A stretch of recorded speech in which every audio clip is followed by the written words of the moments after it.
This is probably going to come as no great surprise to you.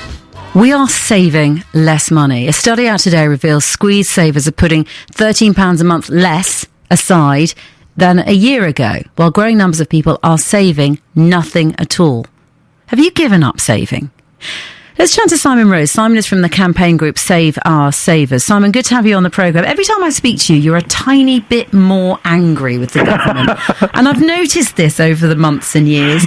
On a scale of 1 to 10, how cross are you at the moment? I think we're about 9.5 and ready to explode molten lava and pour it down upon the city. Okay. I mean, everybody presumably is incredibly disillusioned with the news that's come out of the city in the last few days, I imagine. So you could have done with listening in the second hour of the programme when we were talking about anger management. It's that bad. Simon, let's just, before we go on to how you feel about what's going on in the city, let's just talk about individuals and their savings at the moment. Are people saving less because they've got less money, or because it's frankly they can't be bothered, it's just not worth it for the returns these days? I imagine it's a combination of two. I mean, to save now, you've really got to want to be saving because you cannot get a real rate of return. So essentially you're losing money by saving, thanks to the Bank of England's policies of record low interest rates. But I think to some extent, of course, the problem is that this policy of low interest rates has meant that we've had inflation well above target for several years now, which means that given that wage rises in this environment are not particularly strong, everybody is feeling poorer. The Bank of England's main role is to keep inflation on target. It has failed signally to do this, and as a result, we're all feeling the pinch. And when you're feeling the pinch, it is very hard to save money, however well-intentioned, however much you want to. The cost of basics has been easing slightly recently, with recent falls in inflation. Is that going to make any difference? Well, to be honest, it's not that the cost has been easing, it's that the rate of increase has been slowing. That's not quite the same thing. We still have inflation. Things are still costing more, particularly if you live away from the city. I mean, the rural rate of inflation we read yesterday was 7.7%. And the essentials of life, the things that those people who are at the poor end of society, or if they're retired, have to buy, the rate of increase of those is still pretty strong, unfortunately. That was an interesting story yesterday. I mean, we are a very rural county. You could be forgiven for mistaking it if you were in certain, built-up areas. But Kent is hugely rural.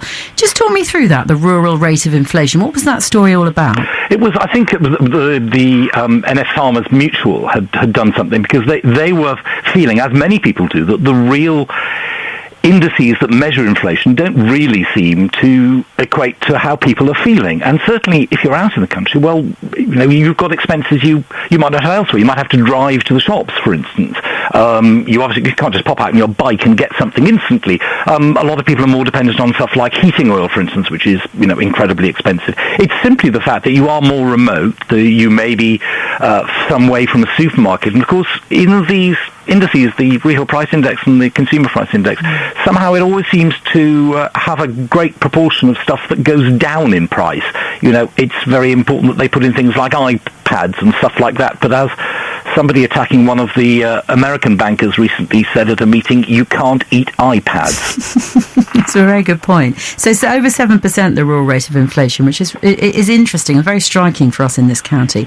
Let's talk about how we feel about the bankers. I mean, really, the disillusionment has turned into something much more sinister, much more spiky, hasn't it, in the last week or so? Yeah, not only the bankers. I mean, obviously, it'd be interesting to see what Bob Diamond says this afternoon, but it begins to sound as if the whole political, financial establishment has basically been colluding against the British public, because ultimately it's us who pays the price.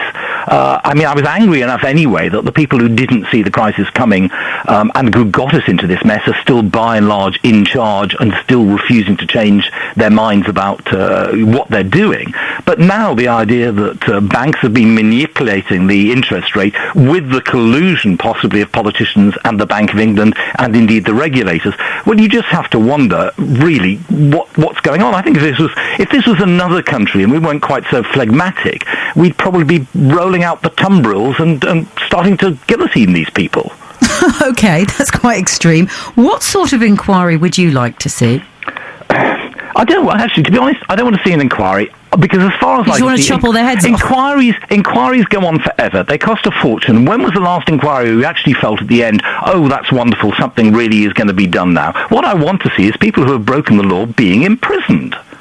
I'll defer the execution for a while, but I'm sorry. When we had, if you remember, the American savings and loan crisis in the 90s, well, there are 800 executives who are imprisoned. No bankers in America or in this country have actually had their collar felt for what has gone on.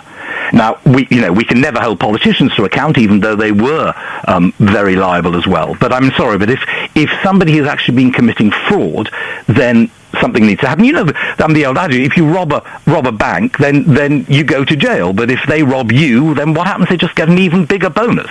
Well, something has gone very seriously wrong, and I no longer have faith that our politicians can put it right. I mean, we lost faith in our politicians several years ago over the expenses scandal. Nothing has reassured me since.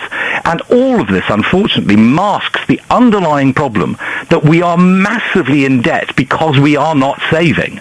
And as a result, our financial position is as bad as Spain. The only reason that we aren't seeing the same appalling problems that are out there is because of the confidence in our economy, which is keeping gilt yields low.